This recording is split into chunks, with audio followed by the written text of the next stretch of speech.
What's up, everybody, and welcome back to the Reality Kingdom. We put the real in reality or whatever. Period. I'm your host, Miss Farrah Famous, Oh, and we're joined. Farrah. Period. And we're Period. joined by our wonderful co-host, Miss Lisa Rose. Lisa. It's been a while since we've been at It's been a minute, RuPaul. girl. It's been a minute, girl. Been a But we're minute, back on girl. the drag race train. We're here to meet the queens. I'm really excited. After watching the Meet the Queens video on YouTube, like I'm excited for this season because this is our first like drag race flagship version that we're covering. Mm-hmm. And we did All Stars 9. If you haven't seen it, go see it. Mm-hmm. And you know, she started to drag a tad. She did. It was the same 9 girls. There was no eliminations. It was giving snooze fest by the end. So I'm excited to finally do a flagship version. We're gonna see eliminations. Hopefully, we see some good drama. Hopefully, we see some good drag. I'm seated. No, I'm here because so after we finished our watch of All Stars 5, we had already All Stars 5, All Stars 9. Yeah. We had already watched season 11 and season 14 to prepare. In the meantime, after that, I watched season 12, 13, and most of season 15. So I know some of the newer girls. And season 15, I didn't finish. No shade. No tea, no shade. I had other shit to do. But when I was watching it, I was having a good ass motherfucking time. Mistress Isabel Brooks, Miss Lux Noir London. Like, I was here for the girl. Sasha Colby. Like, they had some hitters on that season. I didn't know who was gonna win. To this day, I don't know who would win that season. Should be one of the 3 I just named, to be honest. But no, I loved season 15 from what I saw. I got like literally, I think I had like 4 more episodes. So I got towards the end. But no, I loved that season. It was tea. So if this season is giving new age like season 15, baby, I'm here. I heard that 15 and 16 were really, really great reality TV for Drag Race. Like I heard it was kind of giving a little bit old school Drag Race. I don't know. Comments, let us know because that's what I had heard. So maybe the casting is getting better. I'm excited. For the girls who don't remember my watching experience, I went back and watched seasons 1 through 12 in completion. And of course, I've also seen was it 14 with you? Yeah, that was Jasmine Kennedy in them season, right?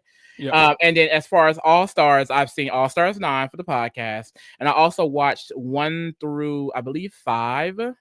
Whichever season Shea Coulee won. That's the one the last All Star season I watched. Now, I'm not going to lie, y'all. After a good, nasty binge, I had to take a break from Drag Race. And I haven't been back to it ever since. I literally, y'all was here, some of y'all. In like 1 to 2 months, I binged all of those seasons. So I have had a lot of Drag Race. But I like taking the time to take that step away until I like, dive back into it. Because like a moment like this, it's like, it's been so long because I've watched any Drag Race. So I'm really excited to get back into it. Mm-hmm. No, I'm here. I'm very excited. And the Meet the Queens was tea, Lee. I had a good time because, we've never experienced a flagship Drag Race season like to begin with, starting watching live and recording on the podcast. So watching the Meet the Queens for the first time, I was like, this is a fun little way. Like, this is a cute little thing. Because honest, I'm not gonna lie. Because I haven't done this at all for Drag Race. I mean, Drag Race is, I feel like, one of our more unique reality shows that we cover in the sense that it's really a competition on how well you can just do drag. It's not necessarily strategy and things like that. So when I saw a Meet the Queens and I saw it was an hour long, I was like, an hour long to meet the queens? Is it that serious? And let me tell you, it's that motherfucking serious. No, because I loved it. That got me into it. Like I wasn't like extremely hype for any of the upcoming reality shows coming up. Not gonna lie. I think I'm just like wore out from this crazy year, honestly. But watching the Meet the Queens, I was like, oh, this is gonna be a season. At least like to be able to just see some good drag, see the girlies out there stump it out. Like, I'm excited. No, it gets you hype. And no shade, y'all. When we were watching those newer seasons, like 12 and 14 and 11, whatever we fucking watch, all them queens, them 16, 17, 15, 14 queens, I get a little lost at the beginning. I'm not going to lie. So now that we get like this Meet the Queens thing where I can kind of get to know them before the premiere, it's gonna be a little easier for me to know who that is, because I didn't know who the fuck some of them bitches was. And now I'm clocking based off just the face, so I kind of like being able to really get to know the girls like this. I like this format. Yeah, but I was shout out to the girls in the chat for real. Okay, like we are so back. The girls are here. Merry Christmas, Queens. I hope everyone had a great Christmas and got what they wanted. Merry Christmas. Oh, you know what? Sephora Bernard says, do you want us to tell you? Are you talking about the winner of 15? Actually, go ahead and tell me. Who won season 15? Because if it's not one of the three, Mistress Isabel Brooks, Sasha Colby, or Lux Noir London, I'm gonna be fucking pissed. Like I'm actually going to be angry. I know the answer. I haven't told you all this time. Lee, what's the answer? What they say in the chat? Sasha It's Sasha Colby. Colby. Oh, I'm fine. I'm okay. I'm okay with it. I'm okay with it. Because I heard some of the now that's the only Colby we acknowledge. Ooh, cause what? Oh no. Cause that Kori girl a weirdo. Is Kori weird? Kori is weird. And Bosco had to clock her ass on motherfucking Twitter. Period. For the girlies who don't know, Kori Colby, she came out on Twitter. And of course, y'all know the type of time period we living in. It's very much anti-trans, anti-he, she, they, them, where, who, when, why. The girls don't like any pronouns. The girls are anti-woke. And basically, if you're not white, we're woke. So that's a lot of the discourse that's happening. And one of the main things that the conservatives are trying to push is that we can't allow transgenders because children are being changed and going through surgeries and going through transitions. If there's anyone watching this podcast who think that children are getting transitioned, that think doctors would actually perform a sex change on a child younger than 18, I'm gonna need you to log off. Go to Google and educate yourself. I'm gonna need you to log off. 2, in the tweet, she was saying basically like, I don't think kids should be exposed to these certain things. They shouldn't be put on certain hormones and things like that. And a lot of the other girls was clocking her like certain hormones you can't even do until you're the age of 16 through 18. And I do feel like if someone chooses to go down that path at around 16, 17, 18, they should be allowed to explore that. I just hate the fact that she is a transgender woman and she, could be using her platform to advocate for the protection of transgender women and children, because even if they're not transitioning, there are children who are transgender, whether you want to believe it or not. They just can't transition at this time. Yeah. Instead of protecting them, she is, siding with the conservative rhetoric, which I just think is very dangerous. And it also is like you're tap dancing for the other side is not going to get you anywhere. You know what I mean? What? Like, I just hate this discourse. Like, every time there's a discourse in America, hate to get political, y'all. But every time there's a discourse, honestly, Drag Race is a show like this. Yeah, get it. They get real. Go vote. Like, go vote, period. But, like, literally, like, I hate when any rhetoric is pushed. It's, what about the children? What about the children? They don't care about any of them children getting shot up in them schools, do they? They don't care about any of them. They don't care about them little RTs and stuff on Twitter and in the clubs getting twerked on by grown ass women. They don't care about them. They don't care about them kids in the Catholic churches getting touched on by straight priests. They don't care about none of that. But when it comes to drag queens reading the children, when it comes to children who are queer that may be trans that we don't even know yet because they're literally children, it's like, that's when we want to care about kids. Y'all don't give a fuck about kids. You don't give a fuck and about any kids. Gay or trans or queer person that sits up there and believe that rhetoric, you're brainwashed, and I need you to wake up. Clock that T. Ooh, eat them up, Lisa. Transgender people literally make up less than 1% of the population last time I checked.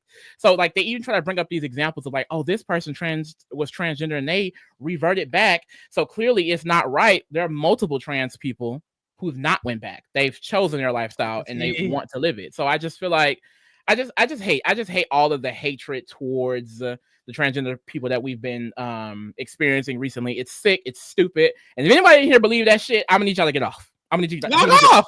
The Reality Kingdom, not the podcast. For you, log off. It's not for you. Ooh, eat them up. But no, you're literally spilling. And what I hate the most is when it comes from someone within the community, like you said, because every time I feel like it's always like a you want to be praised by the other side. Like you want claps in your flowers in your tea because, oh, you're different. You're not like the other ones. Like it's almost like pick me energy. No shade, for lack of a better word. Like when black people try to be this extreme Republican type of esque situation, and gay people try to gays for Trump, all that shit, in my opinion, is you just screaming for attention. I feel like when Kori Colby did it, it was given screaming for attention, because it's like so many problems you could talk about going on in the transgender community, and the one you focusing on is if kids are getting surgery, which they're not. Like, it's like it literally only is being said because you want attention, because there's so many other topics. No one asked her. No one asked her and talks. There's so many other topics you could be talking about, and you chose to talk about the one that's going to be the most radical. You're doing it on purpose. You think this shit is crazy? Is because I think that she actually started her transition earlier in her childhood. I think it was around 16 teenage years, which for a lot of trans people, especially the male to female, it is better to start earlier so the hormones can start working and things like that. No one is putting 10-year-olds on fucking hormones and things like that, but puberty blockers, that's pretty normal, you know. But it's like hormones and things like that, you have to be a certain age to even decide to be able to do that. So it's just like there's a lot of miscommunication, a lot of misconceptions, and the fact that she's someone that went through it and is continuing to push it is crazy. So I don't know her. I know Sasha Colby. And it's unfortunate because watching, was it 14 she was on? I live for Kori. I did. Yeah. But she's a weirdo. Yeah. Child. So let's talk about this season of Drag Race. Wait, Kori is on All Stars 10? She is on All Stars 10. She is on All Stars 10. I hope somebody clocked her ass on there. She is on All Stars 10. I hope somebody clocked her ass too. She's not going to win. I mean, who knows? Child, if she won, I'm gonna need RuPaul to do what Tyra Banks did to Angelia on American Next Top Model. So, bro, I saw Twitter talking about this recently. So there was this one girl on American Next Top Model. I forget which season, but she also did All Stars. Her name is Angelia. I believe it's Angelia. Yeah, okay. Angelia Preston. Black girl, you know, real around the way. She was one of the girls that Tyra wanted to kind of bring out of this hard environment and bring into the fashion world. Her first season, she did pretty well. She ended up getting cut, and then she came back for All Stars, and she made it all the way to the finale, and she won the season. Now, when I was watching, it was a weird situation where they were overseas. Usually they crown the winner overseas. But this time, they did a random cut back to America with the other girls in the final three and said, yeah, Angelia can't be here for, I think, personal reasons. And then they crowned some other girl the winner, which I like the girl who won that season. I think she deserved to get a win. But the tea is, I Googled, Angelia apparently used to be a escort.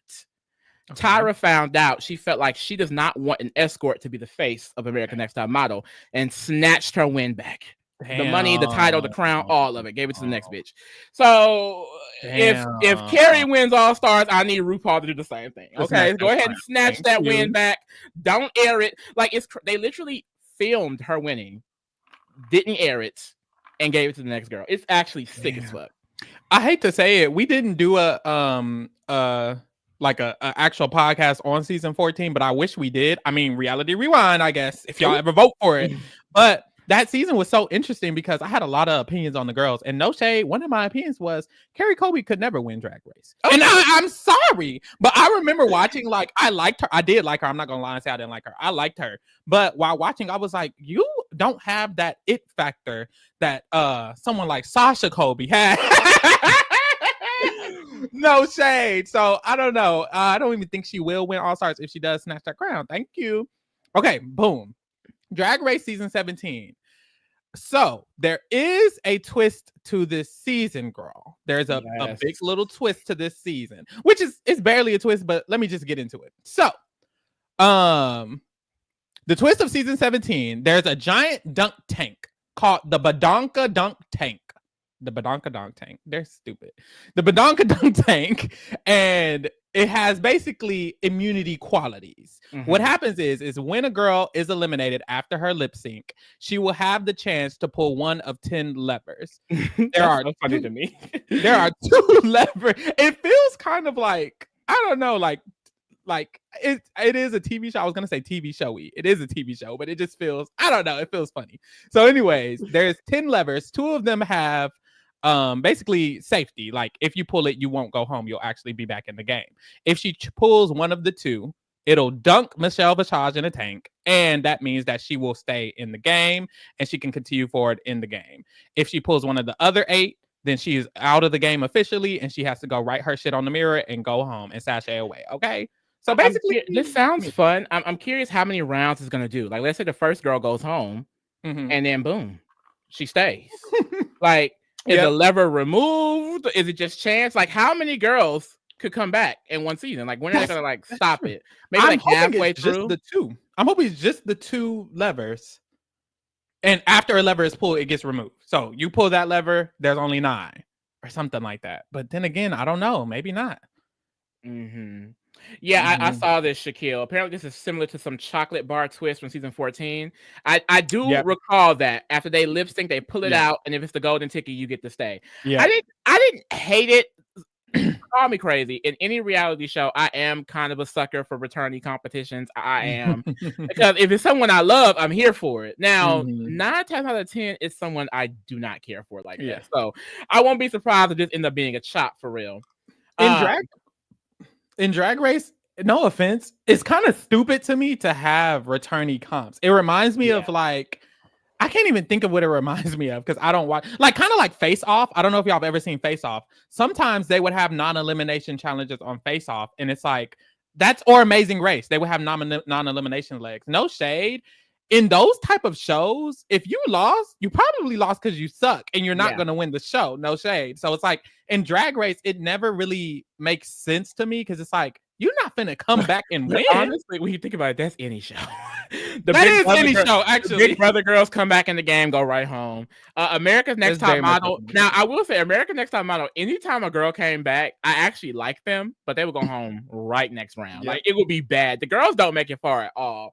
Yeah, so I don't know. No shade. But hopefully 2 of the girls I like get it and I can just like them for longer. But a lot of the time, or even sometimes, it's a girl I don't even like. I'm just hoping for the best. I'm hoping for the best. It feels a little pointless. It just feels like a way to drag out the seasons. You know, this is on MTV now. On MTV, they love to drag they shows out for as 90-minute episodes, 30 episodes in one season. So we're gonna be here for a while. But I also heard there's a what? Oh, you go. Breakfast said they need to do what they did in season 6, where the eliminated queens have to return by competing in the challenge. Lee, what's that to you? You saw that season? Girl, I binged. Oh, because I don't know. Apparently, I will say I don't specifically remember that twist because it's been so many. I can't even tell you off the top of the hill who's on 6. I just know a bunch of girls. Okay, like once you take in that much information, it all blurs. Oh, it was season 7, not 6. Shit, they don't know either. Sound like it's so many. I don't even blame them. That's the bitch. We go season 17 plus 9 All-Star seasons, girl. I'd be confused too. But apparently, there's another twist I saw. Okay. This is called the Rate a Queen twist from season 15, apparently. The queens themselves rank each other's performances during a challenge, essentially deciding who stands out as the top and bottom queens of the week, with the highest ranked queens typically competing in a lip sync for the win and immunity. Okay. So I'm curious if the mechanics of this, does the lip sync happen at the challenge or does the lip sync happen at elimination? Instead of an elimination, that sounds like there isn't an elimination. If that's the twist of that round, it sounds like, oh, we'll do this a random round. Well, if they win immunity at the challenge, they can still do the elimination lip sync at the end. That's true. So if they do it at the challenge, then there can still be an elimination. If they wait to the end, there's probably not an elimination. Oh, Mason says that's going to be episode 1 and 2 because it is still a 2-part. That's still a 2-part premiere. Okay.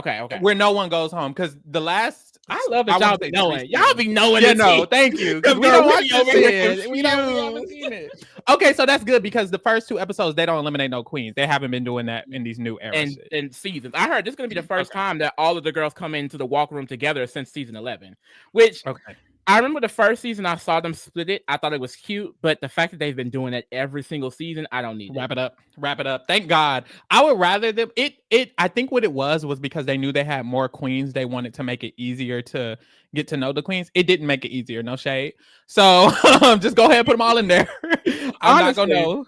But hey, I mean, once the girls start going home, yeah, the early girls, no shade. I don't even care about you. They don't get the worm, baby. But Lee, I think it's time. Oh, wait, what's my name? Sir. Say that motherfucking right, bitch. My fault. Lisa, I think it's time, girl. Like, I think it's time. I don't want a lot for Christmas. Okay. There's just one thing I need. Okay, and this is your talent. Oh, girl, don't put me on Drag Race. Don't make me a drag race. Because I'm gonna go on there singing. I'm gonna go on there doing comedy. I'm gonna give looks, mama. So we are about to get into these queens. We're about to talk about these queens. I will be pulling them up one by one. We will be giving our thoughts on their looks, and then we will be giving our thoughts on their personalities if they have one. Some don't. No shade. Some of the girls weren't standing out like the others. Some of the girls weren't standing out like the others. But let's get into it. I'm gonna pull up the first queen, Lee. Yeah, it's not like you know my name, mama. Oh my mother, Miss Kori. This is your mother, Miss Kori King. Miss Kori King, y'all. Kori King. First of all, just that sweet ass Saint Lucia. Just that sweet as Saint Lucia. I don't even know I didn't know what that was from until Lisa showed me the video. Period. Monet Exchange. I fucking love Monet Exchange. And I also love Kori King. Kori King loves Monet Exchange. They're both Pisces. I'm a Pisces. Get on Drag Race. Get on Drag Race. What it sounds like. And Kori King is going to win just like Monet won. No! That is where I have to step in. I want to say before we get started, exactly what Sephora Bernard say. Rooting for everybody black. I truly, truly am. We'll get into it at the end, kind of who we're rooting for. Rooting for everybody black. And that's just that on that. And it's by accident. It's not like I came in and I was like, it's just going to be rooting for everybody black. No, I watched the Meet the Queens and everybody black was a queen. True. Period. Truly. Like, I'm sorry. But for my no shade to Kori King. Let's just look at the material, right? We're not going to do this. The material is not bad. We're not going to do this. The material is not bad, Lisa. Damn! You don't know my name at all. The material is not bad, Lisa. But is it good? Look, I think this what the winner will be wearing on the premiere.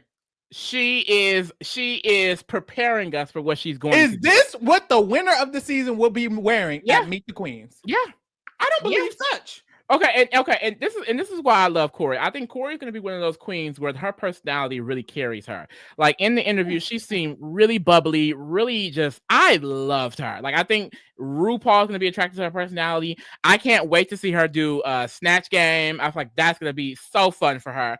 And apparently, she's only been doing drag for 2 years, so maybe that's why you're probably noticing a lack of something. I will say I want to see what she's going to give because I feel like.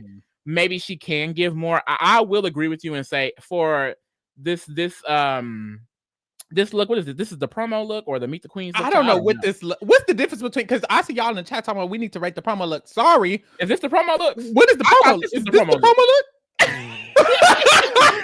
These are the only pictures I've seen. Yeah, me too. I feel like for a promo shoot, I would have wanted a little bit more.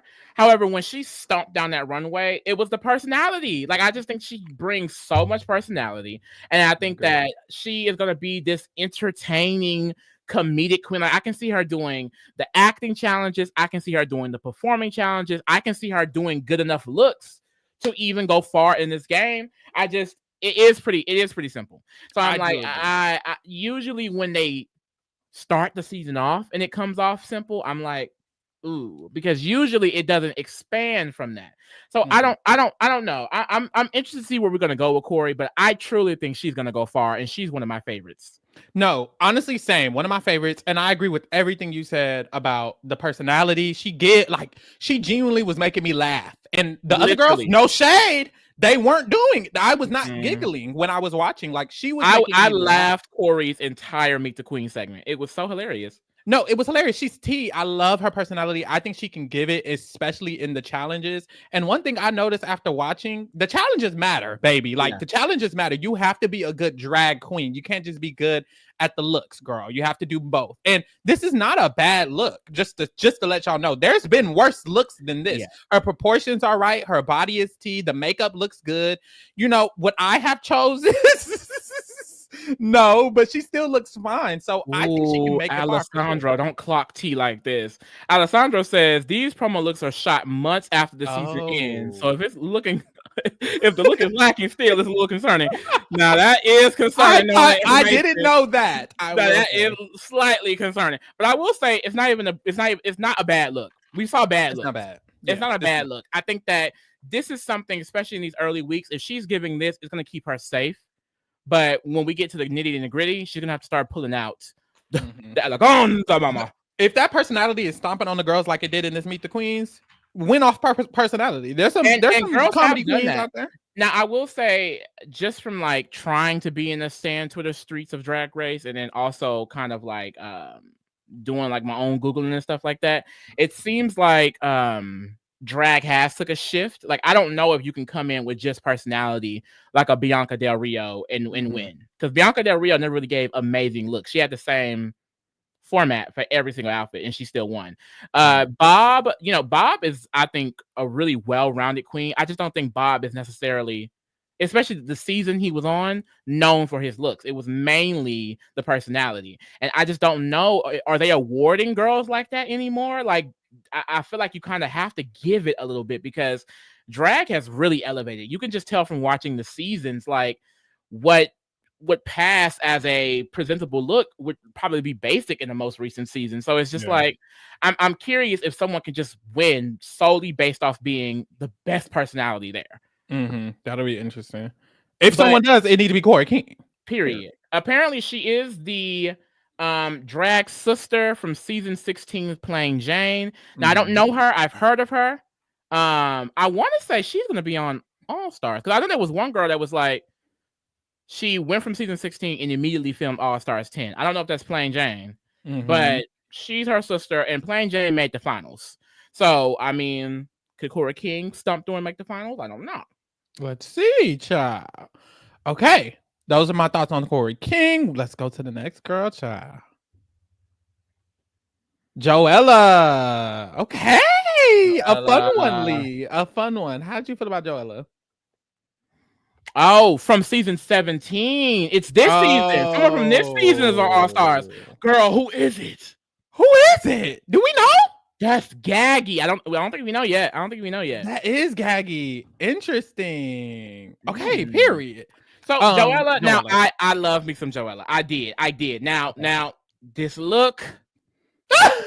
Let's get into the look. No shade. I just hate the front. I hate the front area. I wish she kind of like bedazzled. I don't know, like, because the way it kind of just it shapes her body right there, it gave just like egg a little bit. I didn't love that. Now, Lee, what's this tea?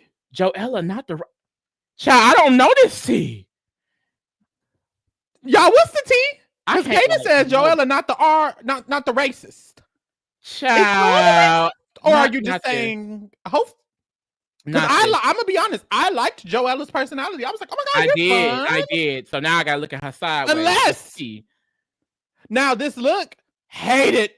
She looks a fucking mess. I'll give a quick positive. The face, I live for the face. I think the face is well done.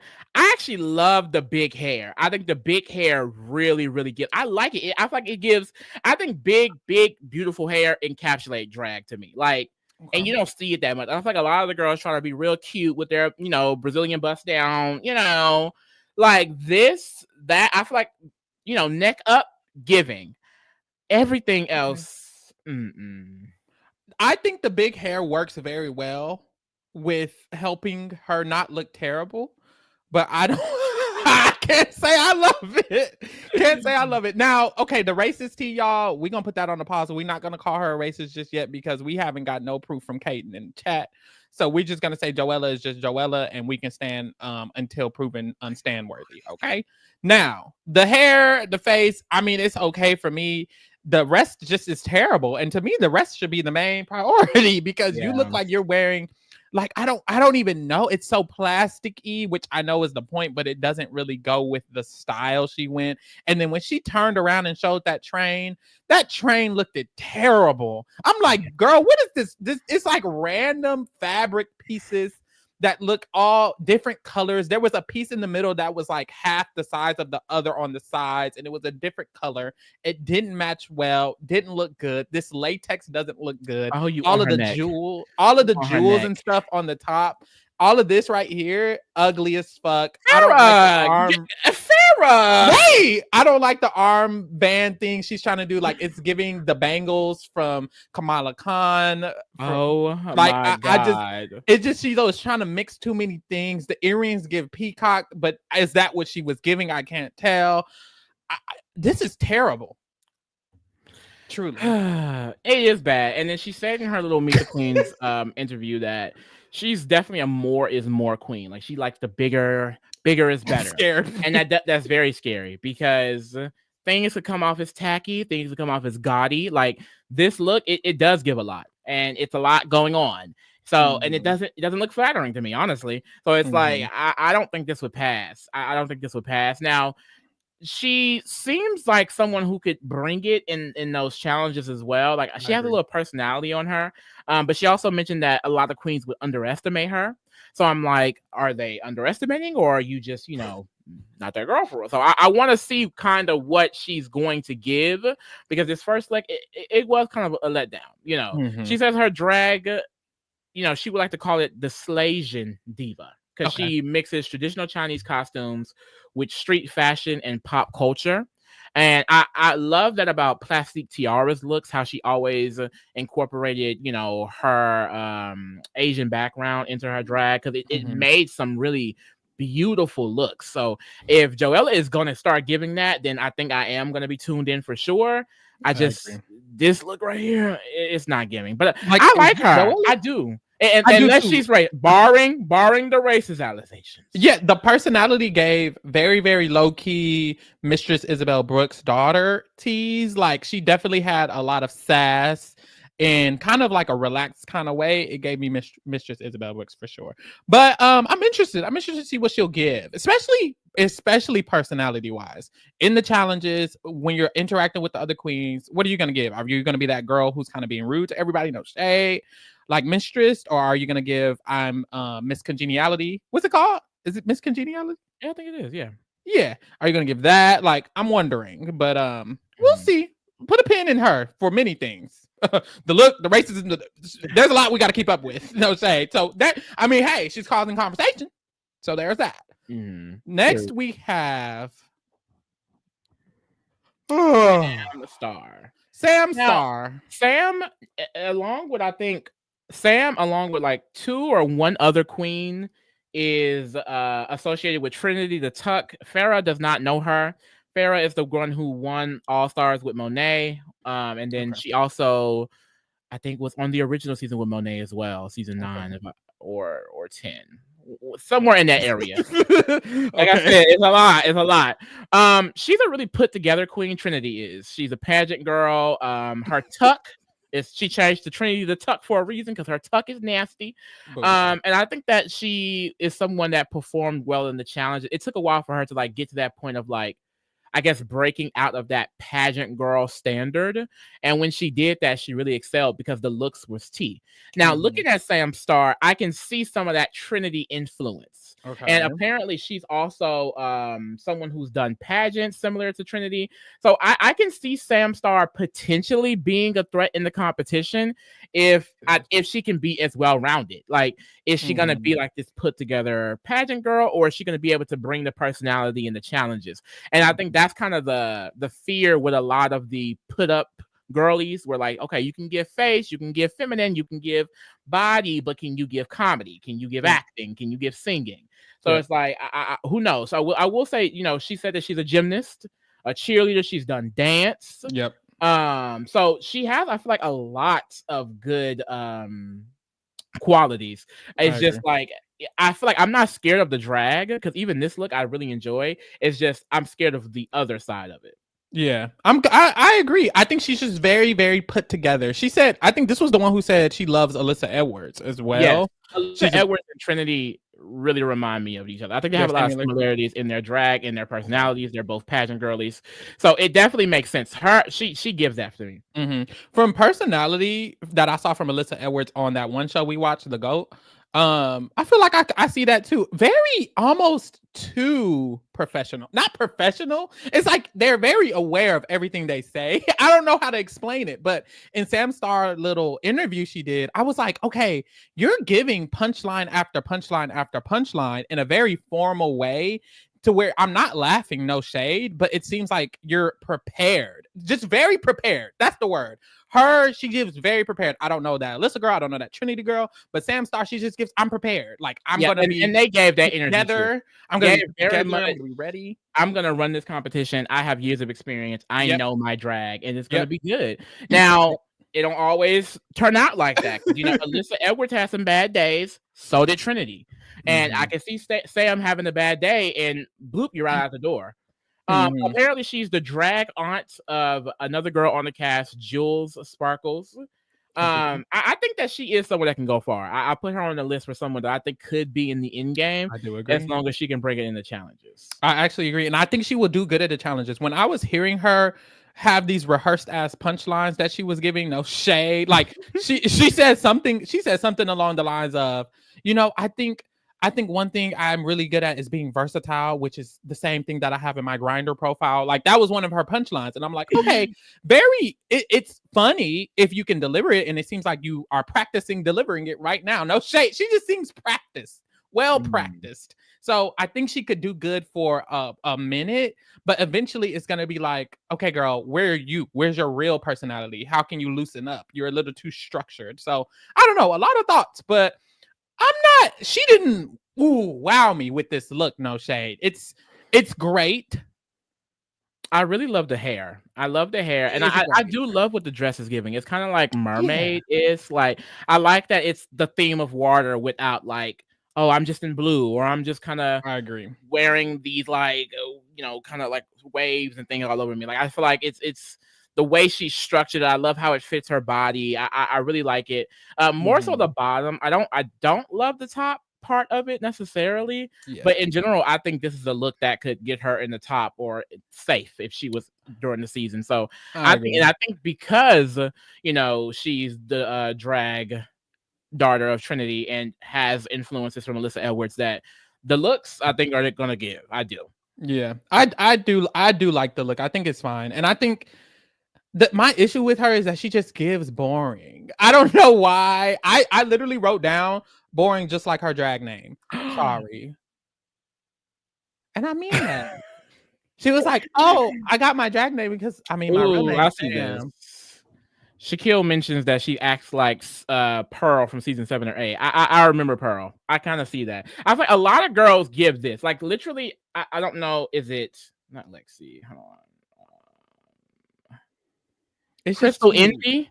Crystal Envy to me gave her. Like I feel like a lot of shade. The white queens, they kind of give this energy a little bit. Yeah. Like I'm here. I know my drag is great. I do this. I've done this. I've done that. I've done that. And I'm gonna kill the Scarlet Envy. Was it Crystal Envy? Yeah, Crystal Envy. That's her name. Crystal. Who's Scarlet Envy? Why am I thinking of her? Scarlet Envy is the girl in 14 who went home early. Not oh, okay. I remember. Yes, they give the same basic ass energy. No shade. I'm sorry for lack of better word. It's like I kind of want that standout. It's like yeah, you're good. Yeah, you're solid, but are you even that good? One, but also like kind of what else is there to your drag? Yes. Because at this point we've seen this style of drag that it's like every fucking season seem like. Goddamn. So yeah, we move. Next on the list. Lexi Love. Kori King. Let me know. When I saw Lexi Love, I said, "This is Kori King." I said, "The face is giving Kori King fish, mama." Like the face looks good. The body looks tea too.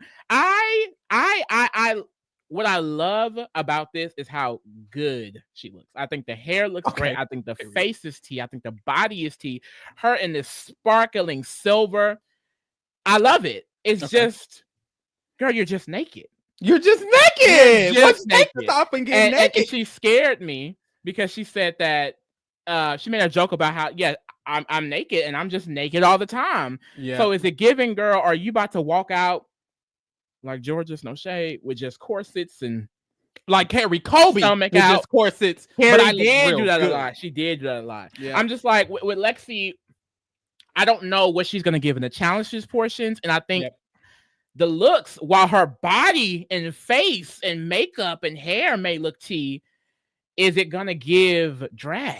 Because this barely even gives drag to me. This gives girl. It almost just gives you're a woman. Yeah, walking around, walking around like, with some silver on. She looks amazing. I really love this hair. She would hate. I love the hair too, and I love the makeup, and I love how well put together she is. The nails match the hair. The hair is like really jagged. It's straight down. Her face is tea. Her body is tea. She's eating it up. Love it. But she would hate me as a judge because she would walk out, and I would be like, "So where's the drag?" And I'm like, so serious, like, where's the drag? And that's what I'm afraid of. If you give this every week, which it sounds like she might, you have to be good at the challenges. And are you going to be? I don't know, because the one thing I remember from her was that she walked out and she said, "I'm Lexi Love," with this deep ass voice. Like, that's the one thing I remember, is that you had a deep voice. Other than that, what else was there? So you better come out here eating it up, girls. No shot. And no shade. I can see her being one of the early boots. I can. I like her. I do like her personality. She mentioned she is a performer for a drag club. I think she's considered a playmate for this drag club. So she's used to being a performer. Probably in similar outfits. Don't shade. But she also kind of been through like certain hardships and stuff like that. Like I saw in her bio that she experienced homelessness, drug addiction, and she came out of that, and she's the queen that she is now. So people who's with stories like that, they really are resilient, especially I feel like in competition reality shows. Like I feel like people with those stories, like they can get far just based off of like what they went through. Like they know how to basically survive. So I see that kind of like, I guess, grit that she could probably bring, but it's like, girl, if the looks aren't looking, what are you gonna do? Yep, I love that. I'm excited. I'm actually excited for all of these girls, bar the white girls. No shade, because that last what was her name? Well, not Sam. There is one or two of the white girlies I did live for. Okay, not Sam, but Sam is just the basic. I don't like any basic person. No, like period. Next is Onya Nurve. Can I tell y'all, I love this drag name. I love it. I don't care. I don't care. Onya Nurve. It's fun. It's fun, but cute. I hate the fun ones that are like ugly or they don't really float. I love it. She's one of my faves. Love her so much. Now, I'm not gonna lie. When I first saw her step out there, I don't know if anyone remembers Vivacious. I don't know what season she was on, but her whole thing was that she gives this old school drag.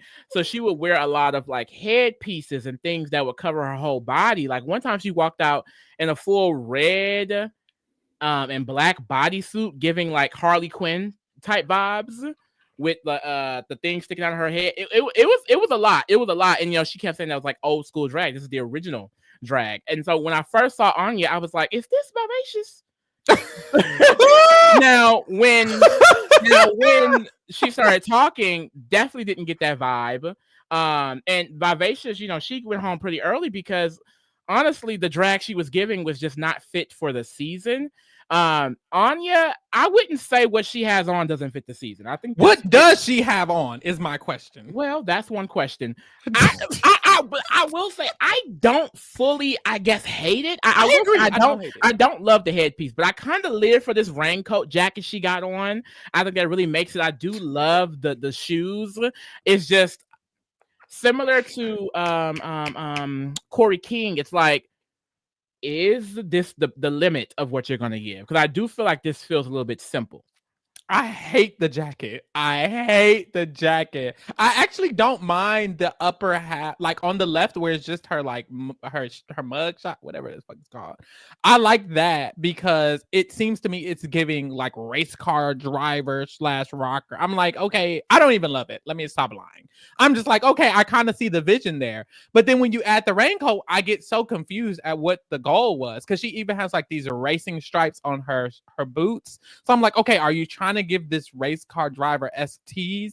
And if so, why do you have a cape on I mean, a raincoat on. I don't know. I just got confused within it. It's like a confusing movie. I'm like watching a bunch of shit happening at the same time. And then what is the mohawk? I don't know. I just got lost in the vision. I feel like the mohawk can work just on a different look. I feel like if this, if she did this look with like some hair, I would be way more into it, because I don't think what she has on is that bad at all. I think it is just slightly simple, but even with like, I think the simplisticness of it, it stands out a little bit more than some of the other things. I just feel like with her, it mainly is personality. First, I want to say, when she started speaking, I said, this is a cis woman. This is a lady. I had to investigate. I literally had to investigate if they got a woman on the cast or not. I'm like, hold the fuck. I was like, they letting born women play Drag Race now? Like, because like the voice, I think the mannerisms, the body, like, this is a woman for real. Like, I think that it's gonna play out so well in the drag if she can really bring the drag, because I think that she fits the aesthetic really, really well. And then she has this great personality. She said that she's done performance in high school. She took an artistic career path in the Cleveland Institute of Arts. So she has dealt with acting, she's dealt with comedy, she's dealt with performing. And I think this could be one of those queens that her challenge looks are going to carry her. Like, for example, if her challenge is a 10 and she walks out in this, she may just be safe. Now, it's similar to Kori, where I'm like, okay, the challenges can only carry you so far. So when we get to like the top 6, top 8, those areas, is the looks going to come out stomping? And I fear from looking at this, I don't know what she's going to give in the look department. Yeah. I think what's weird about this look is I think it's a bunch of really good pieces of a potentially good outfit put together into a wrong combination. It's like she kind of just did the wrong combination of things, because some of these could work on other things. It's just none of them work together in this way. So it kind of gives me hope, because I'm like, maybe she will figure it out to where it can all look cohesive, and that this is just her being fun because it was after she won the season and she could just do what she wants. I don't know. Let's just hope for the best for her. She says that her drag is a balance of drama, theater, art, blackness, and glamour. Okay, period. And hey. Yeah, but why all of those at the same time? All of those at the same time can become this, which is scary. But I think I'm gonna love Onya Nurve. I'm also rooting for her to go far. Like, I love her. I really do. Agree. So I'm excited to see what she's gonna give. If she can pull out looks, she's gonna be far. Same with Kori King. Those girls are gonna go far. In my opinion. I agree. Period. Next we have Lydia B. Kollins. Lydia Butthole Kollins. Lydia Butthole Kollins. A very interesting one. I hate the name. When I hate it too. It gives me Junie B. Jones vibes. You know who that is? She's named after Winona Ryder's character in Beetlejuice. I didn't watch Beetlejuice. I've seen Beetlejuice. She gives Beetlejuice tease, so that makes a lot of sense. Her looks, she says, are inspired by Tim Burton, John Waters, David Lynch. So she kind of likes that grungy horror Wednesday Addams type of vibe, and I see that here. Now, when she first walked out, I said they let Diabetti back on the show. She gave Diabetti tease down, and then I loved her strut. I did love her strut. I did. And then when she started talking about like her alternative style, I was like, is she gonna give Gottmik a little bit? Now I will say this intro look definitely did not. But I'm like, usually the girls with that alternative dark style, they can produce some really good looks. So I'm interested to see where she's gonna go. Like her personality herself, nothing was really jumping out at me, I'm not gonna lie. But I do think this is a girl that could do well in the competition if the looks are giving what I think they could give. And she makes everything she wears. Apparently. I love that. I wrote that down. But Breakfast Bill, I forgot she was on the cast. No shade. When I was watching the Meet the Queens and we got to her, baby, I was like, oh, okay, like, okay. Like, I have the least notes on her. Least notes, same. I just felt neutral. I don't hate her, don't love her, don't know her. I'm interested to get to know her because from what we saw so far, I'm not she hasn't made me move in either direction, really. Very neutral, very in the middle. Loves that she makes her own things, and it made me feel better about this look because no shade. I'm not gagging. If you what I hated the most about it was the material. Honestly, Yes! I didn't like the material. I didn't like how it like hugged her body. I think if she made a different material, it could work, but I don't know what she's honestly trying to give. So I don't know. Yeah, I don't. I was just confused. I think it's unique, and I think the more I get to know her, the more I can appreciate her drag. But without knowing her, and then her not really giving it in her interview, I'm kind of like, okay, let's just see what you got to do. No shade. She could be one of those sleepers for sure. She could be a sleeper. She's a dark horse. If I had to pick a dark horse, I would pick her. She's someone who can get overlooked and then can low key eat it up. Maybe like I don't even know who like. But yeah, maybe like a Willow Pill. Like, oh, you won? No, well, that's my opinion. No, you trying to get us drag. You trying to get us drag. No shade. But no, like I can see it like that, as in like there's a lot of girls doing a lot of stuff. You're eating up, or you're in the middle of the road, or you're still there, and then you win. I mean, sure, maybe we'll see. She's interesting. She's interesting to me. Next, we have not Acacia Forgot, which pisses me the fuck off, but Acacia Forgot. And then the gag is you forgot, girl. That's the gag. That's the whole gag. The whole gag is Acacia Forgot, in case you forgot, right? Bitch, I forgot. I literally forgot. She said it, and then we went through the rest of the queens. We saw they looks, they runway, and then we came back to interview her, and I was like, oh, Acacia Forgot again. And no, it's Acacia Forgot. Girl, boo. She a Libra like you, girl. Wonderful. Love that she's a Libra. But and honestly, I didn't hate her, but no shade. I just almost felt unimpressed in everything. It started with the name and then it just kept going. I was just unimpressed, and it's never no shade. I don't mean to be mean. And I think she can do good based on what she said, because she mentioned she played like hella sports as a kid. Yeah. She did hella instruments as well. She plays like 10, 11 different instruments. Yeah, she had a lot of positives, but it feels positive like some of these other, like we see it every season. There's this one girl, she has okay looks, she has okay qualities, and then she makes it far but goes home. That's what I got from her. It's literally Chanel. I think she gives me Chanel. I see that so bad. I think from the way she talks, the way her drag looks, like if Chanel walked out in this, I'd be like, yeah, that's Chanel for sure. Like, I don't know, it seems very, what we kept saying about Chanel was that it seems so to a T that there's no real expression in it. Like, we can't really feel who you are. And I kind of got those vibes from Acacia, whatever the fuck. You still forgetting? Goddamn. And I don't have many notes on her either. She is a country music artist, and she said that she wants to be one of the first live musicians to win Drag Race. Mm-hmm. If y'all watch Big Brother, it very much gives Brooklyn, I want to be the first married mother to win. But I mean, nothing really stood out to me. This look, I did love the pants. I love the pants. The way they flowed on the runway, the way they kind of, they have the hips sticking out. I like them. I feel like that's like the best part of this outfit. And then the top, I don't love it. I really don't love it. I love the hair. I love the makeup. I love the pants. I just don't kind of love what's happening at the top part. But in general, I don't think this is necessarily a bad look at all. I just think that, similar to what you said, she could be one of those girls where it's like, I mean, you're pretty average all the way through. Yeah.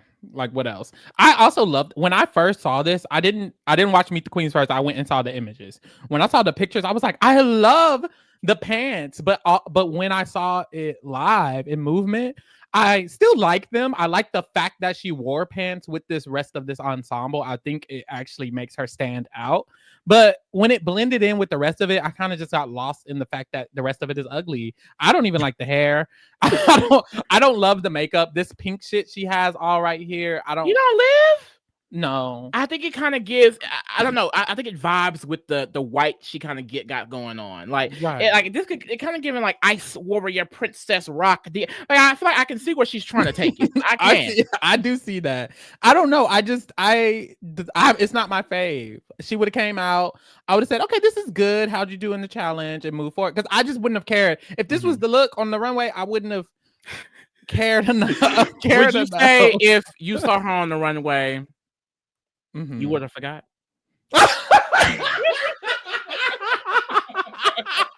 Honestly, yes. her name is a curse because if this entire season she goes and she's blending into the background like how most queens do, girl, do you know how many times I'm drop Ru is gonna get on her ass on some, because you know how Ru does the little outro for when they're done talking about them. She's gonna be like, Acacia, I really did forget about her this time. Like it's really just gonna it's really gonna be it's gonna be a drag every time.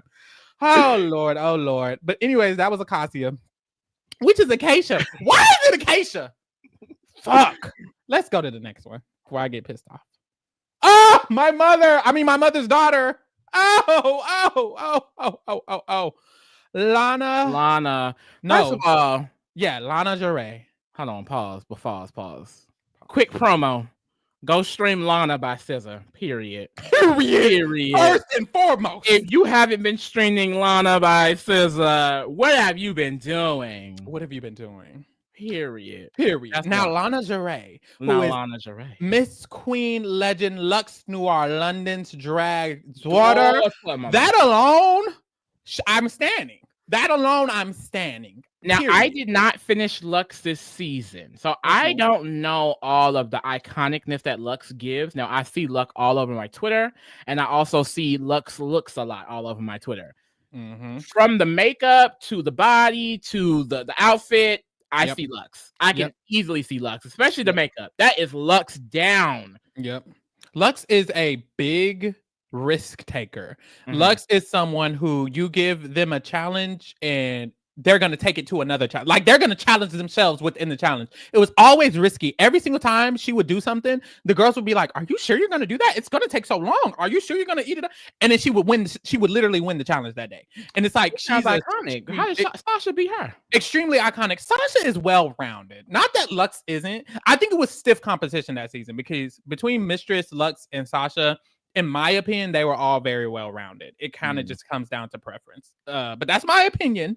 I know other people feel like Lux just should have won. But no, loved Lux. And I think Lux being a risk taker, if it rubs off on Lana, it can bring Lana really, really far in the game because that's how you stand out. And Lux is so weird. Not to just talk about Lux, but Lux is so interesting because she is a very confident queen, but she's confident in the least cocky way possible. It's crazy because she is cocky and you can feel it, but in such a reserved way. It's like she's to herself. She minds her business. She doesn't rub it in the other girls' faces, but she knows what her worth is. And that's just that on that. And it's not stated. She doesn't have to say it. And I got that energy from Lana. Same energy. She wasn't like, no shade. What was that girl named? Sam Smith? What was her name? Sam Star. Sam Smith is crazy. She's not like Sam Star, where it's kind of like, yeah, you know, I strive for perfection and da da da. Like she doesn't have to say it. Lana just is that girl. That is the difference. That really is the difference. Like a lot of the girls like Sam Star, it feels like they have a list of resume that they're telling us why they will be good. Lana didn't do all of that. She may have mentioned like, I can perform. I'm very funny. Of course, the looks are giving, things like that. But like, it didn't give like, oh, I'm just egging on like, oh, I can do this. I can do this. I can do this. Like, I can feel the confidence in her drag, in her personality, just from the way she was speaking. I think this is someone that's going to go really far if she can bring it on those challenges for sure. Now, like I said, a lot of the times with the girlies who are just giving gorgeous down, the challenges don't really be bringing it. And with Lana, I could see a world in which the challenges wasn't giving. Did Lux always eat the challenges? Lux would eat some of the challenges. Lux was interesting though, because to me, in my opinion, no shade, she wasn't the most, if she had to lack in any category, to me, it was the challenges. To me, she was really good at a lot of the other stuff, but the challenges is where I was like, okay, that's like her. She was still great. She was still good. She won some of them, but it was her least strong aspects, in my opinion. And I feel like same thing with Lana. I feel like that might be her least strongest aspect. But still, it wasn't bad. She could definitely join an iconic list of Black drag queens because Lux is already a drag mother. Okay. And then I feel like her energy gives to me Jada Essence Hall. I feel like I get Naomi Smalls vibes. I feel like I get what's the Ebony Enchantress? What's her name? Why am I blanking on her name? God damn it. They know it in the chat. They gonna know it in the chat. Why am I blanking on her name? Oh, I might have not. Simone. Oh, Simone. Simone. I was blanking on her name. I get all of those energies, honestly, and I can see her giving that. I can see her giving that. It's like this confidence that you just present now. And she also said that she can perform. I just think while she seemed confident, I also feel like that was like not a reserved feeling. It's just maybe not as like out there. But Jada Essence Hall also gave me that. It was like, you're not just like in my face, but you're very okay. You know what you're doing. And I feel like she can go in there and really eat it up. And like I said, if the challenge performance is giving, she can win. I think she can win. I agree. I do see it. Because it's not even the look. Like this look, not my fave. I'm not even gonna lie. Same. Not my fave. I think the way it poses, look at the poses. She's working it, mama. I do want to. It was going down the runway. I was like, not my favorite, honestly. But it's just kind of the essence she's giving. It gives winner, honestly. It does. I agree. And I love the poses because some of the girls got up there and they just posed boringly. And I think it's an example of how they're going to perform otherwise. And the fact that she's able to go out here and perform like this, I'm like, okay, you go out there and perform in the challenges, I hope. So we'll see. But I love it. I love it so far. I'm excited to see what she can bring. Like you said, not my favorite look. But hey, there's that. Next is Suzie Toot. Suzie Toot. Now, I'm going to just say it. Hate me if you want to. Sorry. I told Lee, the first thing Suzie Toot said was, usually all the other girls hate me. And I groaned. And I said, another professional victim. We have to get one every season. Now, we don't know this girl. I don't know this girl. This girl could be nothing like that. But the energy I got was professional victim and that everybody's going to bully her and she's just going to be the victim the whole season. Now, I hope to God that doesn't happen. The reason why I will say I don't think that's the case is because I watched their zodiac sign videos. She says that she is a Aries sun and an Aries moon. Now, she does have a Pisces rising, but those two Aries, I don't know. It was the Pisces rising because the rising is what you initially give off. That was the Pisces rising I felt. The victim. Feel that. The victims. You didn't feel that. I'm not a victim. I did. You're a victor? I'm not a victim. I am a victor. I am. What she said she ate. She ate. Nah, I don't know what it was I felt, but the fact that she started off that way, it made me groan and moan. But maybe she'll do it in an Aries way. Aries annoy me as well. No shade. So I mean, either she's a victim or an Aries, and either way, I don't like it. But I think that she could be good because I think her drag has a theme. Usually the girls who drag has like some sort of like, I feel like theme. They usually are very like confident and know what they're doing with their particular drag. Like, because she says she is she's a professional tap dancer, and she's really rooted in these 1920s 30s fashion. She's inspired by Betty Boop, Lucille Ball, and like this look, I definitely see that. Is it one of my faves? Not necessarily, but she kind of gives me one of those quirky, campy queens that usually do well. Like honestly, if you're someone who's artistic and unique and can create these like looks out of nothing, that's just that one shows your vibe, which her vibe is this 1920s 1930s thing, and then also just give good drag. Like I can see her doing that potentially because she also said that she is a skilled actor, she's a skilled singer, she has a great sense of humor, she has comedic timing, and she was making jokes here and there. Like her personality seems like it's definitely there.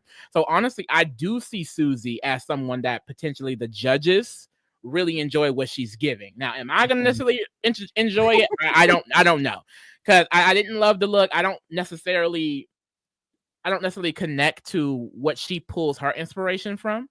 But I'm excited to see where she's going to go with this drag, because is it all going to give 1920s and 30s? And if so, how are you going to kind of make that more present day or more drag, honestly? Because I feel like I've never seen that on a look like the 1920s 30s thing, especially so consistently. Yeah, the flapper thing every time. I wonder how that'll go. But honestly, like I agree with what you were saying. Like the fact that she seemed very aware of who she was, and that's what I like about her, because I feel like some some girls, they go out there and they're very confident in the structure that they're going to go by, but is that who you are, or is that the structure you're going to go by? Suzie is very confident, and I feel like who she is as a drag queen. She knows this is what she likes, she knows this is what she doesn't like, she knows this is what she's going to do with it. So I really did like that. It made me feel confident in her ability to kind of go out there and be herself, which is a big part of drag. If you are yourself, even if you go home early like Miss Vanjie, you'll get brought back 4 or 5 times on being yourself. So I really think that she has that over a lot of the other queens. Honestly, even just within this cast, I'm like, okay, this is Suzie Toot, baby. Some of the girls, it's just somebody else, Sam Smith and them. But this is Suzie Toot. So I'm interested to see what she can give on the stage. When you go out there and you're competing, can you stand out, or are you just gonna be that 1920s girl that everybody forget? So I don't know. We're gonna have to see. I'm very interested. She's interested. Katie in the chat says, I've seen her perform online before. She's extremely talented and funny. I'm so excited for her. And I can see those vibes. Like it didn't seem like, because a lot of the girls do just say the same shit. I ain't gonna lie. Oh, I can do this. I can do this. I can do this. She seems like she's actually gonna give that. I can definitely see that, because I feel like I've seen this archetype of drag queen do well. You know, like this could be the next Jinx Monsoon type shit. All right. Next we have Hormona Lisa. And can I just say, I do love me some Hormonas. Please tell me she's not problematic, because I hear that country accent, child. You never know. But first of all, she's a Pisces, like me and King Kori, period. So it's like, I know she's gonna give, because of course Pisces do so well. And then the accent, this country bumpkin accent, she sounds just like Heidi in Closet to me. Like it's so cute. I just like Rue is gonna have such a fun time with her. And fun fact, Rue actually picked her from the crowd on the Atlanta stop of the House of Hidden Meanings book tour. He invited her to Hollywood, and then boom, put her on the show. So he already kind of likes her personally in some way.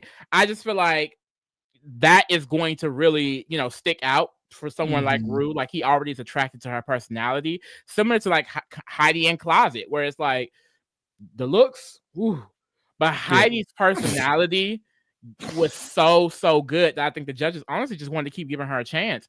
And the drag Hormona, I love this look. Now the jumpsuit she walked out in on the runway in the Meet the Queens, that was not good. I was like, wow, not Nina West and Tina Barner reborn. I can't do tacky again. But this look, beautiful. The shape, the color, the what is this called? The shawl, the bubblegum pink hair, the face, literally the fucking umbrella. I love it all. I think she looks great. And she already mentioned that she's a comedy queen. I can tell she's hilarious just from hearing her talk. She's one of those naturally funny girls. So if she's able to bring it in the challenges, I think Hormona is someone else that's going to go really, really far, because this look was great. Now, if she gives more of what she gave in the actual runway, it's over. I thought more of this. I thought she was hilarious. I thought she was super funny. I enjoyed her personality a lot. That would make me want to keep her, around if I was Rue. The look, even this one, You're not living for this look? I'm not living for this look. I don't know. This look really gives this is my issue. I don't hate this look. I think this look is good. My fear is still lingering within this look, and that's the issue, because my fear is she will give gimmick every time. And she kind of said, I go for a Disney princess vibe, and that Disney word, it just makes me think of them Tina Burners and the what's the other girl name? Nina West. And it's like, this is way better than anything they've ever stepped out in, period. so that's already great, but it still gives a little, it has fear engraved all within it, because I can see the gimmick ready to seep out really fast, and I'm scared. And I think that comes from, because she says old Hollywood mixed with Disney. Yeah. I think I could see this with this. Yes, this gives old Hollywood, and then you just pluck her as the villain in some Disney movie, literally. But so, I don't. It's giving for me, and I feel like this is good. Give more of this and less of that runway. Yeah, I am going to be. I just can see her walking out and pointing and then stepping, and that's gonna piss me the fuck off. She better not. I really hope she does good, and she doesn't do no gimmicky. She doesn't get too gimmicky and too campy, because if she stays like this, given this look, this elegance, she said Marilyn Monroe inspires her. Shit like that. Stay over there. Stay away from Disney Princess. I don't want to hear Disney Princess ever again. That's just too close to Disney, and I don't like that at all. So yes, just stay there, and you can do it. I like her though. I really like her. I'm rooting for her. She's one of my girls. Now, am I confident she can go far? I'm not sure. Because like you said, the personality gives like a hiding in closet, very country bumpkin fun, and I can give you a chance and a chance and a chance. But after those chances, if you're at the end with, a bunch of good queens, kind of what happens to the fuck is her name? Tina Burner's sister, the other girl, Nina West. The same thing that happens to Nina West. She makes it far off of, honestly, Rue kind of likes her for some reason. Don't know why. And then also, I guess she's a comedy queen, allegedly. Don't know how. But she makes it far off of that. And then she gets to the end with a bunch of better queens and then loses. And I'm like, is that going to happen to you? I hope not. I hope you can bring a very wide variety other than just the comedy. Because there's comedy, you got to know how to sew. You got to know how to act. You have to know how to have a talent. You have to be able to rap or sing or whatever. Like, it can't just be comedy. And she's someone who I'm like, are you just only going to give that, make it to the end, and then lose at top 7 because of that? I hope not. I hope you can eat it up, girl, because I like her. I do like her. Me too. But yeah. Next is Lucky Starzzz. Lucky Starzzz. Personality out the ass.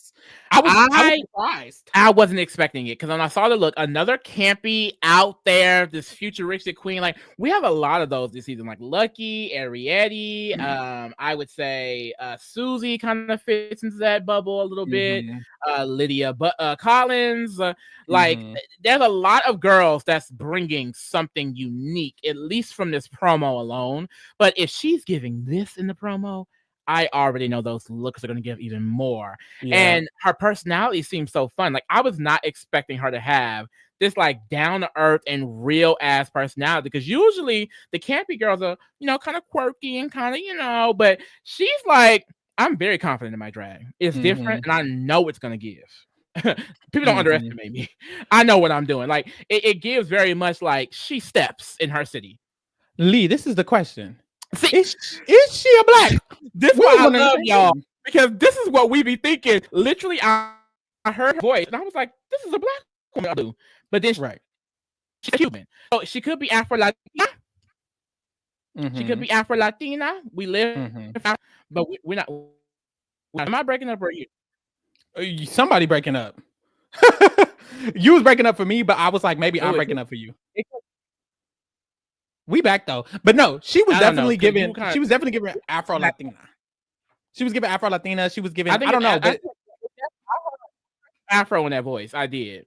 I could see her hair coming out and it being kinky. I definitely could. So I'm interested to see what she looks like out of drag, because I want to know, like, is she giving Afro Latina or is it me breaking up? Not Lisa, child. You back though, at least for me. But no, I loved her personality. I was so shocked between her. And then we'll also see another girl later on. Like, the way that she does drag does not match her personality in a good way. And I think that's why she could literally win the show, because when you can mix campy drag with an actual personality, no shade to the camp queens, no shade to the campy queens, but a lot of the campy queens, their personality is campy. And so all it is like, okay, your drag is campy and your personality is campy, and you're all just one entity. With her and then another queen, it's like they're campy, but their personality is almost like damn near of Angie, or like some of these comedy queen personality. Like, she was funny. She was funny. She was entertaining. Her personality was big. And then she came out looking like this. It's like, putting those two together, you got a powerhouse, baby. And it's like honestly, I don't even know what it's giving. But you like it? I like it. Same. It's like I don't know what she's supposed to be. I don't know what she's supposed to be wearing. All I see is pretty colors, and I'm living for it. Like, I think she looks so great. And she's apparently the former drag daughter of Nina Bonina Brown. Now, Nina Bonina, she is on one of my favorite seasons. She's in that little iconic era of Drag Race. And Nina Bonina, she gave similar looks, like not like I feel like all out, but a lot of her looks were like these big makeup pieces. She turned herself into a Georgia peach. She's turned herself into animals and things like that. Just very randomly will walk out with a 2-piece on and her face as a horse. Like it would be anything like that. So I can definitely see how she was associated with Nina Bonina because of the artistic makeup that's on their face. Like they're creating a whole tapestry on their face. But former probably for a reason, because I've heard Nina Bonina is very problematic. Interesting. Very problematic. That was the one I said was apparently she said something about Got Mick being too curvy because they were previously. That was her. Yeah. Weird as fuck. And the girls were dragging, of course. But hey, we move. But now we have Lucky Starzzz. Lucky Starzzz, like you said about the look, I don't know what it's giving, but it gave for me, especially the makeup. Like, ooh, mamas, like you really are highlighting yourself in many ways, literally. But no, love her, love the personality, love with the look. I'm very excited to see I'm excited like this. I'm excited, but I will say not that many notes. So I don't know if that's an indicator of something. Like we don't really know what she's gonna give. I feel like I kind of just assume she's gonna give because if you walked out here like this, you gotta be good at drag, in my opinion. I feel like the girls who usually give this are really good at it. So I'm just assuming she can do everything else, but we don't really know. So we really gotta just wait. We gotta wait and see. Next is Georges. They didn't let her back on again. They done let Georges back again. They can't let her go. She's gonna be on All Stars 10. She was on All Stars 9. She's gonna be on All Stars 10. She's on season 17. She in Rupaul's bedroom right now. God damn it! And then y'all, I hate the name. Why is it Jewels Sparkles? I would have rather it had been Jewel Sparkles or Jewel Spark or Jewel Sparkle. Jewel Sparkles pisses me the fuck off. Hate it. And then what do you got on? And then personality dry as a motherfucking mouse. It's like it just gave to me Selena Estides mixed in with Georges, and it's like you're just everybody else but yourself. I mean, not that she's not that. She probably is that, but it just feels so memorable. Like you remind me of so many different people for no reason. Who are you? I want to know. And that's kind of what it is. That's in her bio. It says that she's a self-described ditzy, clumsy bimbo. As like a joke, when she was talking, I was like, I can see why you would self-describe yourself that way. Because she gives off ditzy and airhead. I'm not gonna lie, chat. This look, not a fan of.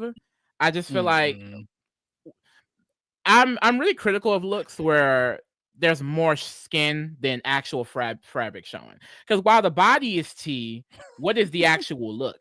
Like the little train. What is the look? The body? The body is the look. Like I'm not living for it. I do. The only really thing I love about this look is the headpiece. I don't even care for the makeup like that.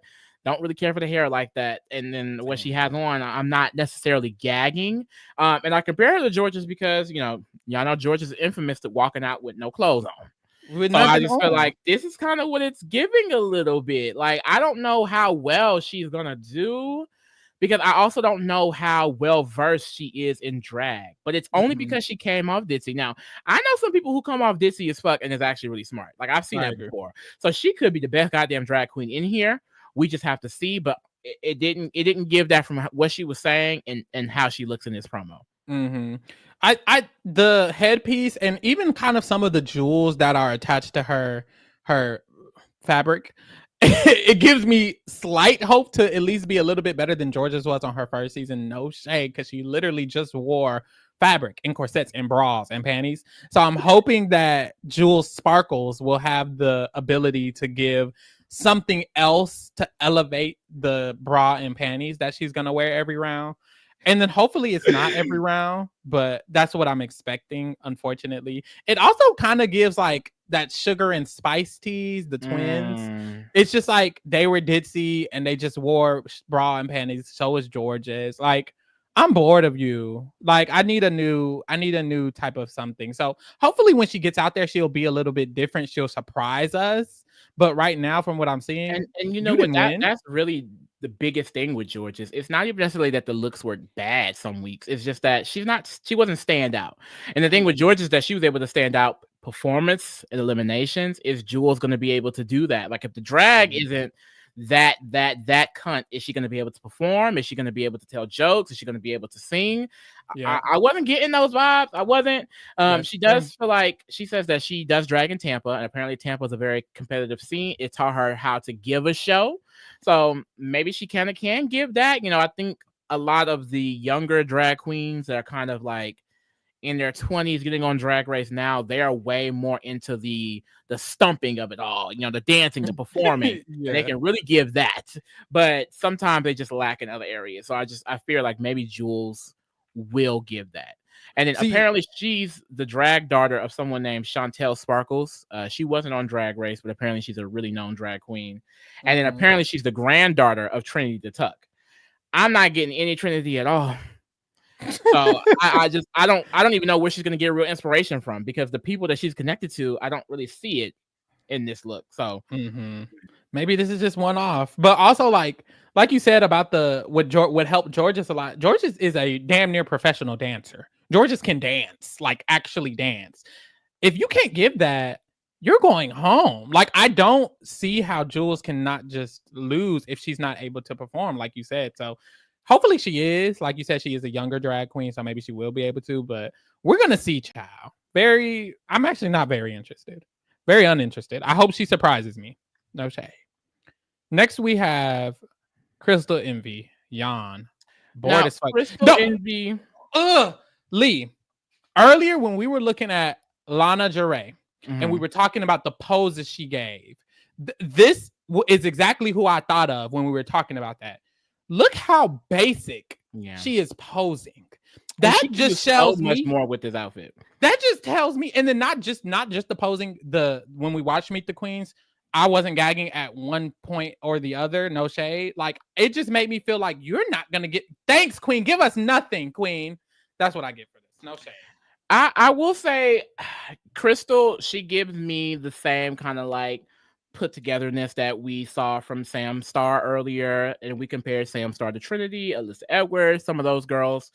I get that with Crystal. You know, she listed out resumes of things that she has done as a drag queen, and then she also is the drag sister of Jasmine Kennedy. So I'm like, she probably also can stump it out if she gets put into an elimination round.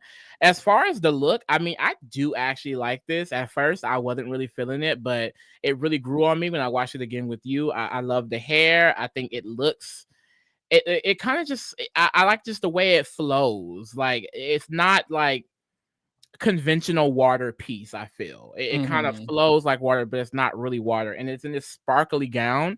Like I like what she's giving in it, and I feel like she's another queen to where if she's good at those challenges that she could make it far, because I feel like this looks really nice, and I was getting from her that she'll be able to bring looks like this all the time, because apparently she's been doing drag since like 13 years old, as far as like dressing up and doing the makeup, and that she's been performing professionally for like 3 years. So I just feel like she seems to have a lot of confidence and possible experience that could make her go far. Yeah. Hate this look. Terrible to me. I don't like it. I can't get behind it. I can't get behind the vision. I do think it was supposed to give the whole flowy of the waterness, but I don't like how the waist part sits on her. I feel like it looks awkward. I don't like the awkward different type of sizes to the fringe that's flowing down. It's like her whole leg, I feel like it's out, but then on the sides it's longer. I don't know. It's not working for me. And then the frizz coming out of her, it doesn't look organized. I don't like it. It's just not for me. She reminds me, I don't know why, but she reminds me of that girl who came out in ice skates on one of them seasons. She always wore ice skates. But and I forgot her name. I want to say start with. I know who you're talking about too. But yeah, she reminds me of her, except I do think she will be very successful in a very Denali. She reminds me of Denali, not fully, but her drag, like what she's wearing here, it seems like something. Oh my god! Wait, why is this look? Hold on. Like this look reminds me of Denali. Pull it up. Can you see this? Oh wait, hold it. Yep. Doesn't it give Denali? Yeah. It gives Denali, which she consistently wore stuff like that, and I'm afraid that Crystal Envy might do that. Maybe not, but it's just this look could easily get tired for me. That's the thing. Even if some people do like this because you like it, it could get tired if she does something similar to this every single time with the same kind of like waist and boot and silhouette and that's it and the hair. You're gonna get bored of it easily. I'm gonna get so bored. So I hope I don't get bored. But positives was I think she has all of the like on paper qualities that you need to do successful in this game.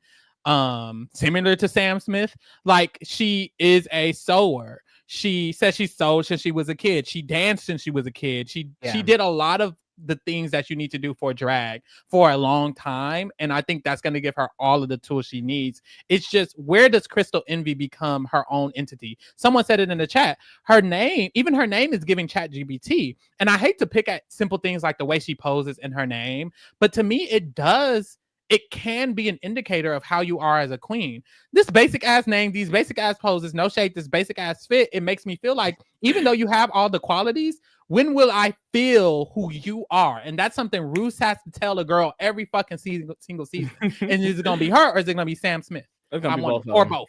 And that's going to be the issue. Like, girl, you cannot come out here as this cookie cutter ass drag star. They never win.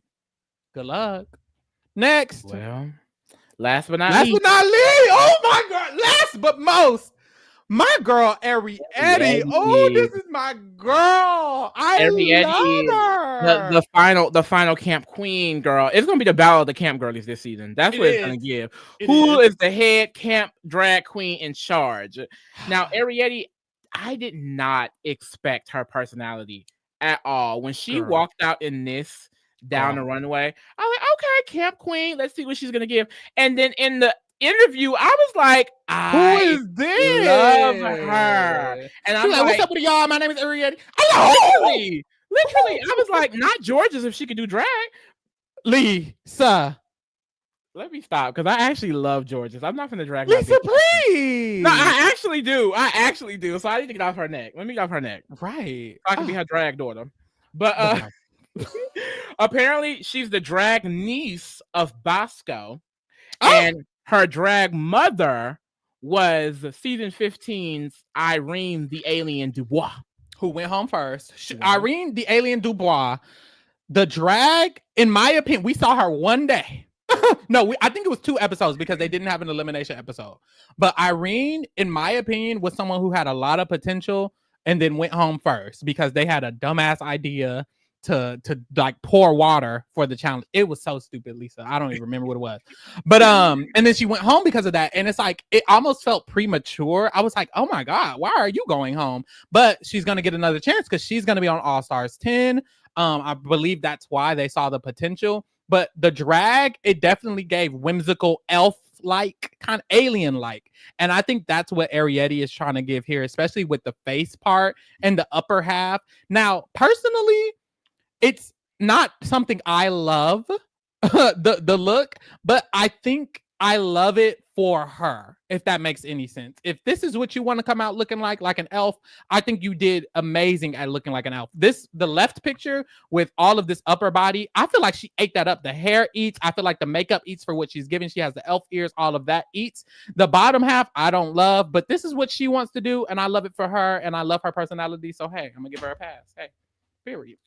Yeah, I mean, I really enjoy her. Her personality reminds me of Aquaria. I believe she won season 11, 10, one of those seasons. Mm-hmm. But in the way of like, she's a little bit younger. She has this confidence in her drag.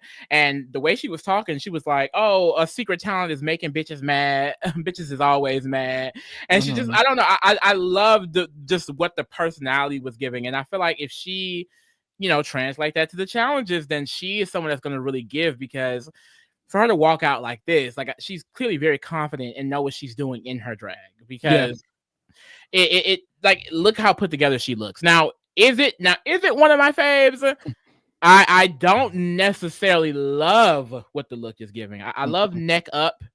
I don't really feel the outfit that much, honestly. However, with girls like this, even if there's some look that's too out there that I can't understand, I know there's going to be some looks that it's like, okay, she's really gonna give. Like I can see her really being one of the dark horses this season. Like she's like low-key quiet, and then she's just gonna stack it up at the end. Like I don't know. I feel like she's definitely going to be a big character this season. Maybe even the winner. I wouldn't be shocked if she wins. Yeah, I agree. And you mentioned like you compare a little bit to Georgia's with the personality. I see it as well. It's very like, for lack of better words, a little hood, a little ghetto, a little bit. You know, she has like a confidence to her though. But I think even more so than Georgia's, she feels seasoned. She feels comfortable in who she is, and I think that's why she's able to give this type of drag. I think we don't love it, or I don't love it, but the judges, I feel like, would love this. I feel like they would live for how individualistic it is.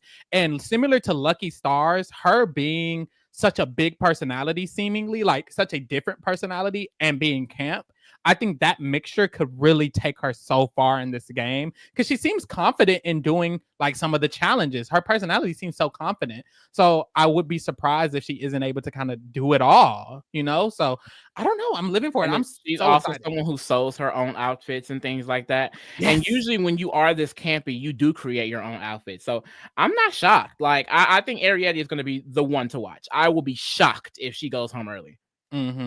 Edgar Perez says, y'all need to do a Drag Race rewind like y'all are doing for Big Brother. Watch the seasons and the Untucked for all seasons. Y'all will absolutely love it. Now, we do have a new series coming out on January 1st. For some of the girls who don't know, we are launching our reality rewind series, where we are going to allow you guys, the kingdom, our supporters, to vote for whatever show we're going to go back and rewind and rewatch. If you vote for a Drag Race season and it gets the most votes, we'll do it. We'll watch the Untucked, whatever we need to do for that season, and then we'll recap it. So first of all, tune in on January 1st. We decided we're going to be covering Jersey Shore, so watch that with us for our reality rewind season. And then also watch, because while we're doing that recap, we're going to be asking you guys to vote for whichever show y'all want to do for the next season after that one. So definitely get into it. If you didn't know about it, now you know. Thank you. Yeah, because I would love to do some Drag Race seasons for sure. No, I agree. Like I said, literally 5 to like 11. Like to me, that's like Pantheon Drag Race. And I haven't seen any of those seasons. I would love to talk about some of those seasons, because that's also where the good drama was at. Like the personalities was teed. Like, because you know, any reality show, once you get to like the double digits, it's bitches that's trying to become what they've seen before. You know, no matter how authentic you seem, you're still copying someone before you. So it's always fun to go back to these old reality shows and see the original, basically. Yep. Child. So that was the last queen. Now, Lisa, now that we've talked about all of them, who would you say are like your top, the ones you're rooting for the most, who you love? Not who you think gonna win, but rooting for. Rooting for and really, really love. I'm going to say Kori King, of course. Period. Onya Nurve, I really, really love her. Period. And I'm rooting for her, even though I don't think it's going to be that good. Not saying. And then the third, I would say either Arrietty or Hormona, for sure. Okay, period. Okay. Joella is a she's in my pocket as well. I like Joella. Barring the racist allegations. Kaden, you need to get that tea. Okay, bring that tea. Bring that tea. My favorites are Kori King. I have no choice. I have no choice. She left me no choice. I love her. I have to do Lana Ja'Rae. I just have to. You're Lux's daughter. I have to. I have no choice. And then I want to say Arrietty for the last one. I have to say Arrietty. I think specifically Arrietty, because I haven't seen a queen like her before, with the personality and the type of drag mixed together. A lot of the camp girls are quirky, little nerdy. You know, she's real chill. She's somebody I could have went to school with, dead ass. But also she's very campy with the drag. So those are my three. I'm looking out for them. Now, who do I think will go far? Honestly, y'all, the two boring girls, Sam Smith and Crystal Envy.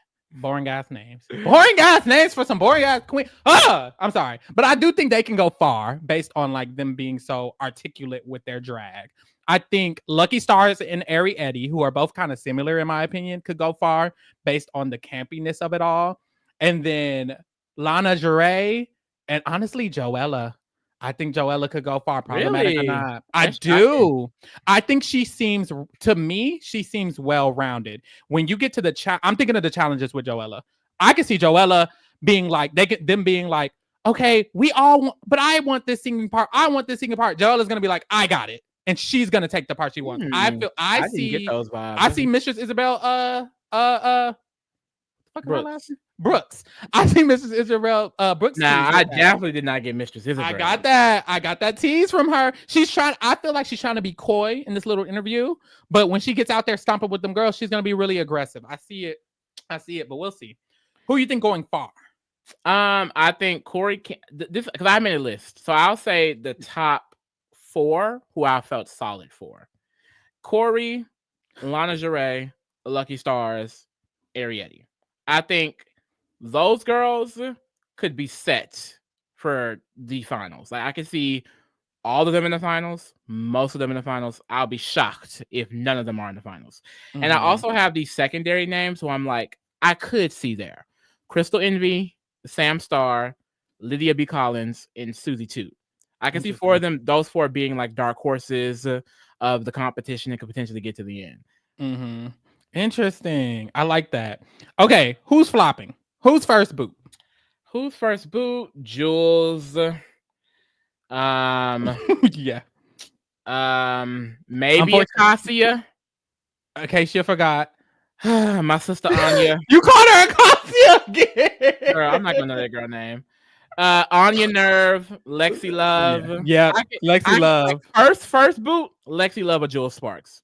Yeah. Sure. I see that too. Or what if it's like a gag?